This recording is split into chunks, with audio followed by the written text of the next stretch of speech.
Hello guys, welcome back to cric talks with Kiran. Delhi capitals versus Rajasthan royals. ഈ ഒരു മത്സരം നോക്കിക്കഴിഞ്ഞാൽ പോയിന്റ് ടേബിളിൽ രണ്ടു വശങ്ങളിലുള്ള ടീമുകൾ തമ്മിലുള്ള മത്സരമാണ്. ഡൽഹി ക്യാപിറ്റൽസിന്റെ കാര്യം പറഞ്ഞാൽ 5 മത്സരങ്ങളിൽ നിന്ന് 4 വിജയങ്ങളുമായി 2ാം സ്ഥാനത്താണ് അവർ. രാജസ്ഥാൻ റോയൽസ് ആവട്ടെ 6 മത്സരങ്ങളിൽ നിന്ന് 2 ജയങ്ങളും 4 പരാജയങ്ങളുമായി 8ാം സ്ഥാനത്താണ്. ഒരു ടീം 2ാം സ്ഥാനത്ത്, ഒരു ടീം 8ാം സ്ഥാനത്ത്. DC ഈ സീസണിൽ അപരാജിതരായിട്ട് കുതിക്കുകയായിരുന്നു. എന്നാൽ കഴിഞ്ഞ മത്സരത്തിൽ സ്വന്തം കാണികൾക്ക് മുന്നിൽ വെച്ച് മുംബൈ ഇന്ത്യൻസിനോട് പരാജയപ്പെട്ടു. അതും അവർ തോൽക്കുമെന്ന് ഒരിക്കലും പ്രതീക്ഷിച്ച മത്സരമായിരുന്നില്ല. നമ്മൾ ആ മത്സരം നോക്കിക്കഴിഞ്ഞാൽ ആദ്യം ബാറ്റ് ചെയ്ത മുംബൈ ഇന്ത്യൻസ് 205 റൺസ് എടുത്തു. ഡൽഹി ക്യാപിറ്റൽസ് തങ്ങളുടെ ഇന്നിംഗ്സിന്റെ ആദ്യ പകുതി എത്തിയപ്പോൾ 10 ഓവറിൽ 113 റൺസ് അവർക്കുണ്ടായിരുന്നു. അതായത് പിന്നീട് ജയിക്കാൻ വേണ്ടത് അടുത്ത 10 ഓവറിൽ വെറും 93 റൺസ് മാത്രമാണ്. തീർച്ചയായിട്ടും ഡൽഹി ക്യാപിറ്റൽസ് ജയിക്കുമെന്നാണ് എല്ലാവരും പ്രതീക്ഷിച്ചത്. കരുൺ നായർ ഒരു സൈഡിൽ ഒരു ഫ്ലോലെസ് ആയിട്ടുള്ള ഒരു ഇന്നിംഗ്സ് കളിക്കുന്നു, അപ്പുറത്ത് സപ്പോർട്ടിന് അഭിഷേക് പോറലുണ്ട്. ഇനി അവർ ഔട്ടായാൽ തന്നെ നമ്മുടെ രാഹുൽ ഉണ്ട്, സ്റ്റപ്സ് ഉണ്ട്, അതുപോലെ അശുതോഷ് ഉണ്ട്. അങ്ങനെ കുറെ നല്ല ബാറ്റേഴ്സ് വരാനുമുണ്ട്. അങ്ങനെ വരുമ്പോൾ ഒരുവിധം എല്ലാവരും DC ജയിക്കും എന്ന് തന്നെ പ്രതീക്ഷിച്ച മത്സരമാണ്. പക്ഷേ മുംബൈ ഇന്ത്യൻസ് ശക്തമായിട്ട് തിരിച്ചു വന്നു. അപ്പോൾ കരുൺ നായരുടെ വിക്കറ്റ് കഴിഞ്ഞതോടെ പിന്നീട് ആർക്കും കാര്യമായിട്ടൊന്നും ചെയ്യാൻ കഴിഞ്ഞില്ല. അതിനിടയ്ക്ക് അവസാനം ഒരു ഹാട്രിക് ഓഫ് റൺഔട്ട്സ് ഉണ്ടായി. അങ്ങനെ വന്നപ്പോഴത്തേക്ക് ഒട്ടും പ്രതീക്ഷിക്കാത്തൊരു തോൽവി. ഇപ്പോൾ ഡൽഹി ക്യാപിറ്റൽസിന്റെ കാര്യം പറഞ്ഞു കഴിഞ്ഞാൽ അവർക്ക് ഡൈജസ്റ്റ് ചെയ്യാൻ കുറച്ച് ബുദ്ധിമുട്ടുള്ള ഒരു തോൽവിയാണ് കഴിഞ്ഞ മത്സരത്തിൽ നേരിട്ടത്. ഇപ്പോൾ ഒരു മത്സരത്തിൽ ആദ്യം തൊട്ടേ പിന്നിലായിട്ട് തോൽക്കുന്നതിനേക്കാൾ വിഷമവും അതുപോലെ ഫ്രസ്ട്രേഷനും ഒക്കെ തോന്നുന്നത് ഇപ്പോൾ മത്സരത്തിന്റെ മിക്കവാറുള്ള ഫേസസിലെല്ലാം മുന്നിൽ നിന്നിട്ട് അവസാന നിമിഷം തോറ്റു പോകുന്നതാണ്. കാരണം ഇത്രയും നേരം മുന്നിൽ നിന്നിട്ട് അവസാന നിമിഷം ഒരു തോൽവി നമുക്ക് സംഭവിച്ചു എന്നുള്ളത് അവർ ഉൾക്കൊള്ളാൻ തന്നെ കുറച്ച് സമയം എടുക്കും. അപ്പോൾ അങ്ങനെ ഒരു തോൽവിയാണ് ഡൽഹി ക്യാപിറ്റൽസ് നേരിട്ടത്. പക്ഷേ ടീം വൈസ് നോക്കിയാൽ അവർക്ക് ആശങ്കപ്പെടേണ്ട കാര്യമൊന്നുമില്ല. ഇനി കഴിഞ്ഞ മത്സരത്തിൽ സത്യം പറഞ്ഞാൽ അവർക്കൊരു ലോട്ടറി അടിച്ചു എന്ന് വേണമെങ്കിൽ പറയാം. ഇപ്പോൾ അവരുടെ ബാറ്റിങ്ങിലുള്ള ഒരേ ഒരു വീക്ക് ലിങ്ക് എന്ന് പറയുന്നത് നമ്മൾ കഴിഞ്ഞ വീഡിയോകളിൽ സൂചിപ്പിച്ചതുപോലെ ജെയ്ക്ക് ഫ്രേസർ മഗ്ഗർക്കാണ്. കഴിഞ്ഞ മത്സരത്തിൽ ഒരു നത്തിങ് ഷോട്ടിന് ശ്രമിച്ചാണ് ആദ്യ പന്തിൽ തന്നെ മഗ്ഗർക്ക് ഔട്ടായത്. അപ്പോൾ കഴിഞ്ഞ സീസണിൽ ശരിയാണ് ഇഷ്ടംപോലെ മികച്ച തുടക്കങ്ങൾ നൽകിയ പ്ലെയർ ആണ്. പക്ഷെ അത് കഴിഞ്ഞിട്ട് പിന്നീട് മഗ്ഗർ കളിച്ച ഒരു ടൂർണമെന്റിലും അതുപോലൊരു പെർഫോമൻസ് റെപ്ലിക്കേറ്റ് ചെയ്യാൻ മഗ്ഗർക്കിന് കഴിഞ്ഞിട്ടില്ല. ഒരു ബാഡ് പാച്ച് ആണ്. ഇങ്ങനെ വന്നു കഴിഞ്ഞാൽ എന്തായാലും മഗ്ഗർക്കിനെ അവർക്ക് റീപ്ലേസ് ചെയ്തേ പറ്റുള്ളൂ. കാരണം ഇപ്പം ഇത്രയും മത്സരങ്ങളായി, ഒരു 5 മത്സരങ്ങളിലും കാര്യമായിട്ടൊന്നും ചെയ്യാൻ കഴിഞ്ഞില്ല. കൂടിപ്പോയ 1-2 മത്സരങ്ങളിലൂടെ അവസരം കൊടുത്തിട്ട് ബാക്കിയുള്ള ഒരു പ്ലെയറിന് എന്തായാലും അവസരം കൊടുക്കണം. കാരണം ഇത്രയും ഒരു 7 മാച്ചിനപ്പുറം ഒന്നും ഒരു പ്ലെയറിന് ഇത്രയും മോശം ഫോമിൽ, അതും DC ബോളർ സെറ്റപ്പിൽ വീണ്ടും ചാൻസ് കൊടുക്കുക അത്ര ശരിയുള്ള കാര്യമല്ല. അങ്ങനെ ഇരുന്നപ്പോഴാണ് ഫാഫിന് പരിക്കേറ്റ് കഴിഞ്ഞ മത്സരത്തിൽ കരുൺ നായർ വരുന്നത്. കരുൺ നായർ ഒരു ഫ്ലോലെസ് ഇന്നിംഗ്സ് ആണ് കാഴ്ചവെച്ചത്. ഇപ്പോൾ ബുംറയൊക്കെ കഴിഞ്ഞ മത്സരത്തിൽ കരുൺ നായർ ഡോമിനേറ്റ് ചെയ്തതുപോലെ വേറൊരു ബാറ്ററും ഡോമിനേറ്റ് ചെയ്യുന്നത് ഈ അടുത്തെങ്കിലും ഞാൻ കണ്ടിട്ടില്ല. അപ്പോൾ അത്ര ബ്രില്യൻ്റ് ആയിട്ടുള്ള ഒരു ഇന്നിംഗ്സ് ആണ് കരുൺ നായർ കളിച്ചത്. ഇപ്പോൾ ഇവിടെ ഡൽഹിക്ക് അടിച്ച ലോട്ടറി എന്താണെന്ന് വെച്ച് കഴിഞ്ഞാൽ ഇപ്പോൾ ഫാഫ് തിരിച്ച് ഫുൾ ഫിറ്റ്നസ് വന്നു കഴിഞ്ഞാൽ മഗ്ഗർക്കുമായിട്ട് സ്വാപ്പ് ചെയ്യാം. അങ്ങനെ വരുമ്പോൾ കരുൺ നായർ ഇവർക്ക് ടീമിൽ ഉൾക്കൊള്ളിക്കാൻ പറ്റും. KL രാഹുൽ മിഡിൽ ഓർഡറിൽ കളിക്കും. അപ്പോൾ കഴിഞ്ഞ മത്സരത്തിലെ പോലെ അഭിഷേക് പോറലിനെ ഓപ്പണിംഗ് സ്ലോട്ടിൽ തന്നെ തുടർന്നും പരീക്ഷിക്കാനും പറ്റും. അപ്പോൾ ഈ ടീമിന്റെ ആ ഒരു രീതി അങ്ങ് മാറും. ഇപ്പോൾ നോക്കിക്കഴിഞ്ഞാൽ ഓപ്പണിംഗ് അഭിഷേക് പോറലുണ്ട്, അതുപോലെ തന്നെ ഫാഫ് ഉണ്ട്, അത് കഴിഞ്ഞിട്ട് 1 ഡൗൺ കരുൺ നായർ ഉണ്ട്.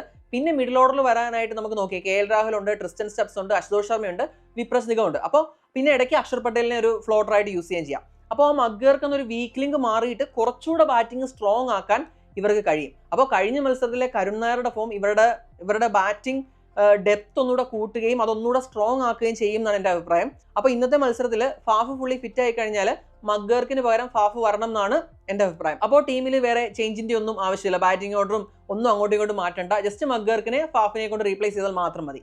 ഇപ്പോൾ രാജസ്ഥാന്റെ ഈ സീസണിൽ ഒരു പാറ്റേൺ നോക്കിക്കഴിഞ്ഞാൽ ആദ്യത്തെ 2 മത്സരങ്ങൾ തോറ്റു, പിന്നെ 2 മത്സരങ്ങൾ ജയിച്ചൊരു പ്രതീക്ഷയൊക്കെ തന്നെങ്കിലും പിന്നെ വീണ്ടും 2 മത്സരങ്ങൾ തോറ്റു. ഇപ്പോൾ കഴിഞ്ഞ മത്സരം നോക്കിക്കഴിഞ്ഞാൽ ഓഫ് കോഴ്സ് ഒരു ടഫ് പിച്ചാണ്. ജയ്പൂരിലെ കുറച്ച് ടഫ് പിച്ച് ആയിരുന്നു. RCB നന്നായിട്ട് ബോൾ ചെയ്യുകയും ചെയ്തു. അപ്പോൾ അവരെ റെസ്ട്രിക്ട് ചെയ്തത് ഇവരുടെ മാത്രം കുറ്റമല്ല. RCB നന്നായിട്ട് നല്ല രീതിയിൽ തന്നെ പ്ലാൻ ചെയ്തു. ഇപ്പോൾ സഞ്ജുവിനെതിരെ ആണെങ്കിലും ആ സ്റ്റംപ്സിൽ കൃത്യമായിട്ട് ബോൾ ചെയ്തിട്ട്, അതായത് സഞ്ജുവിനെ ഹാൻഡ് ഫ്രീ ആക്കി ഇഷ്ടപ്പെട്ട ഷോട്ട്സ് കളിക്കാനാവാതെ സഞ്ജുവിനെ കുരുക്കിയത് കൊണ്ടാണ് ഇപ്പോൾ ആ ഒരു സമ്മർദ്ദത്തിൽ ഒരു പ്രഷർ വന്ന് സഞ്ജു കൃണാലിന് വിക്കറ്റ് നൽകി മടങ്ങുന്നത്. അപ്പോൾ അങ്ങനെ ഓരോ ബാറ്റേഴ്സിനും കൃത്യമായ പ്ലാനോടെയാണ് RCB ആ ഒരു മത്സരത്തിലേക്ക് വന്നത്. എന്നിരുന്നാലും കഴിഞ്ഞ മത്സരം തോറ്റ വിധം അവരുടെ കോൺഫിഡൻസ് തീർച്ചയായിട്ടും ഡെന്റ് ചെയ്യും. കാരണം എന്ന് വെച്ച് കഴിഞ്ഞാൽ ഫിൽ സോൾട്ട് പവർ പ്ലേയിൽ തന്നെ മാച്ച് കില്ല് ചെയ്തു. അപ്പോൾ കഴിഞ്ഞ മത്സരത്തിൽ RCBക്ക് വേണ്ടി നന്നായിട്ട് പെർഫോം ചെയ്ത സോൾട്ട് ആയാലും വിരാട് കോഹ്ലി ആയാലും രാജസ്ഥാൻ അവസരങ്ങൾ നൽകി, ക്യാച്ച് കളഞ്ഞു, റൺഔട്ട് ചാൻസ് കളഞ്ഞു. അപ്പോൾ അങ്ങനെയൊക്കെ കളയുന്ന ടീമിന് പിന്നീട് ജയിക്കാൻ ഒരിക്കലും കഴിയില്ല. ക്യാച്ചസ് വിൻ മാച്ചസ് എന്ന് പറയുന്നത് വെറുതെ അല്ല. ഫീൽഡിംഗ് വളരെ മോശം ഫീൽഡിംഗ് ആയിരുന്നു. അപ്പോൾ അവസരങ്ങളൊന്നും മുതലാക്കാനായില്ല. അപ്പോൾ ഇങ്ങനത്തെ പ്ലേയേഴ്സിന്, അതായത് സോൾട്ടിനെയും വിരാട് കോഹ്ലിയും പോലൊക്കെയുള്ള പ്ലേയേഴ്സിന് ഒരു ചാൻസ് കൊടുത്തു കഴിഞ്ഞാൽ പിന്നെ തീർച്ചയായിട്ടും അവരെ മത്സരം നിങ്ങളിൽ നിന്ന് തട്ടിയെടുക്കും. അപ്പോൾ ഒരു ഫീൽഡിംഗ് ലെവൽസ് തീർച്ചയായിട്ടും ഇമ്പ്രൂവ് ചെയ്യണം. ഇനി ബോളിംഗ് ആണെങ്കിൽ ആകാശ് മദ്വാൾ, നമ്മൾ നേരത്തെ മുംബൈക്ക് വേണ്ടി കളിച്ച മദ്വാൾ ഇവരുടെ ബെഞ്ചിലുണ്ട്. മദ്വാളിന് ഒരു അവസരം കൊടുത്തു നോക്കാം.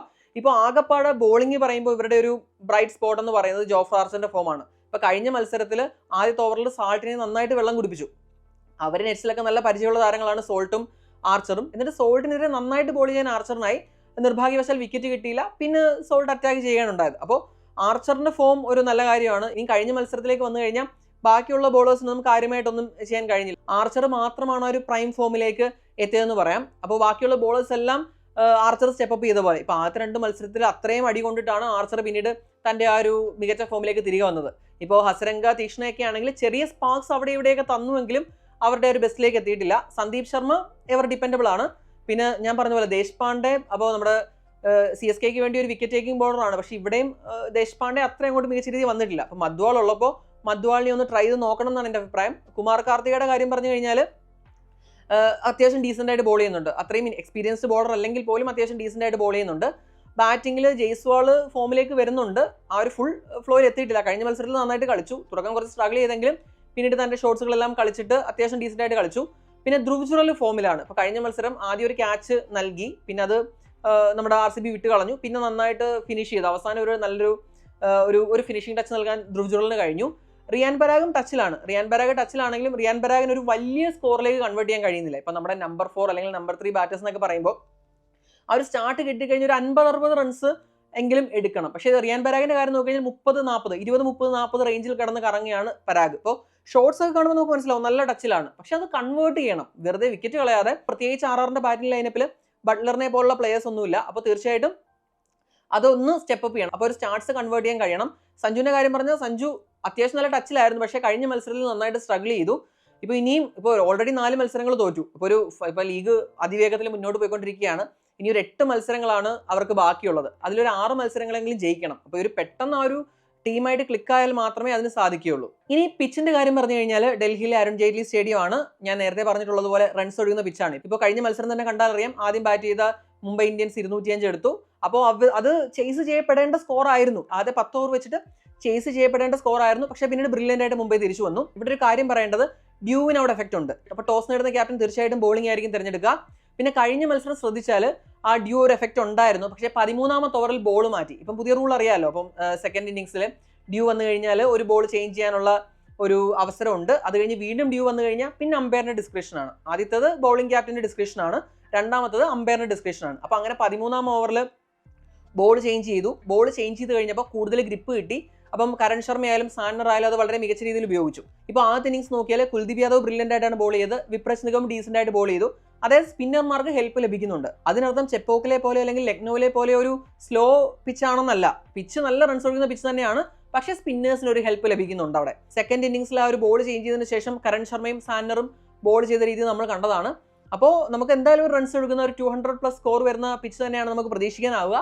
എങ്കിലും തങ്ങളുടെ സ്കിൽസ് നന്നായിട്ട് എക്സിക്യൂട്ട് ചെയ്യുന്ന സ്പിന്നേഴ്സിനും കുറച്ച് ഹെൽപ്പൊക്കെ അവിടുന്ന് ലഭിക്കാൻ സാധ്യതയുണ്ട്. ഇനി പ്രഡിക്റ്റഡ് പ്ലേയിങ് ടോൾ നോക്കിക്കഴിഞ്ഞാൽ DC-യുടെ കാര്യത്തിൽ ഞാൻ പറഞ്ഞ പോലെ ഫാഫ് വിറ്റാണെങ്കിൽ ഫാഫ് ടീമിലേക്ക് എത്തും. എൻ്റെ ഒരു അഭിപ്രായത്തിൽ നമ്മുടെ മഗ്ഗർക്കിന് പകരം ഫാഫ് ടീമിൽ എത്തണം എന്നാണ് എൻ്റെ ആഗ്രഹം.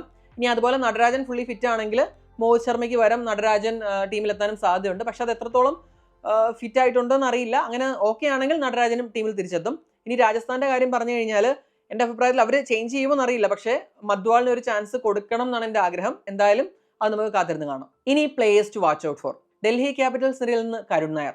കഴിഞ്ഞ മത്സരത്തിൽ വളരെ ബ്രില്യൻ്റ് ആയിട്ടുള്ള, വളരെ ഞാൻ നേരത്തെ ഇപ്പോൾ 1-2 വട്ടം എടുത്തു പറഞ്ഞതുപോലെ വളരെ ഫ്ലോലെസ് ആയിട്ടുള്ള ഇന്നിങ്സ് ആണ് കരുൺ നായർ കളിച്ചത്. അപ്പോൾ ഇന്നും ഞാൻ അതുപോലൊരു ഇന്നിങ്സിന് തന്നെയാണ് കാത്തിരിക്കുന്നത്. രാജസ്ഥാൻ റോയൽസ് നിരയിൽ നിന്ന് ക്യാപ്റ്റനായ സഞ്ജു സാംസൺ. ഇപ്പോൾ നമുക്കറിയാം ഈ ഒരു സീസണിൽ തന്നെ അത്യാവശ്യം 2-3 മത്സരങ്ങളിൽ ഡീസൻ്റ് ആയിട്ടുള്ള നോക്സ് സഞ്ജുവിന്റെ ഭാഗത്തു നിന്ന് വന്നു. പക്ഷേ നമ്മളെല്ലാവരും സഞ്ജുവിൽ നിന്ന് പ്രതീക്ഷിക്കുന്ന ഒരു മാച്ച് വിന്നിംഗ് ഇന്നിങ്സ് ഇതേവരെ സഞ്ജുവിന്റെ ബാറ്റിൽ നിന്ന് ഉണ്ടായിട്ടില്ല. ഇപ്പോൾ ഡൽഹിയിലെ അരുൺ ജെയ്റ്റ്ലി സ്റ്റേഡിയം എന്ന് പറയുന്നത് ബാറ്റിങ്ങിനെ തുണയ്ക്കുന്ന ഒരു പിച്ചാണ്. ഇപ്പോൾ കഴിഞ്ഞ മത്സരത്തിൽ RCBക്കെതിരെ അത്രയും സ്ട്രഗിൾ ചെയ്ത സ്ഥിതിക്ക് ഈ മത്സരത്തിൽ എങ്ങനെയാവും സഞ്ജു പെർഫോം ചെയ്യുക എന്നത് ഞാൻ കാത്തിരിക്കുന്ന ഒരു കാര്യമാണ്. എന്താണ് നിങ്ങളുടെ അഭിപ്രായം? ഇന്നത്തെ മത്സരത്തിൽ ആരായിരിക്കും വിജയിക്കുന്നത്? ഡൽഹി ക്യാപിറ്റൽസ് ആയിരിക്കുമോ അതോ രാജസ്ഥാൻ റോയൽസോ? നിങ്ങളുടെ അഭിപ്രായം കമന്റ് ചെയ്യുക. അടുത്തൊരു വീഡിയോയുമായി ഉടൻ തന്നെ കാണാം. Thanks for watching cric talks with Kiran.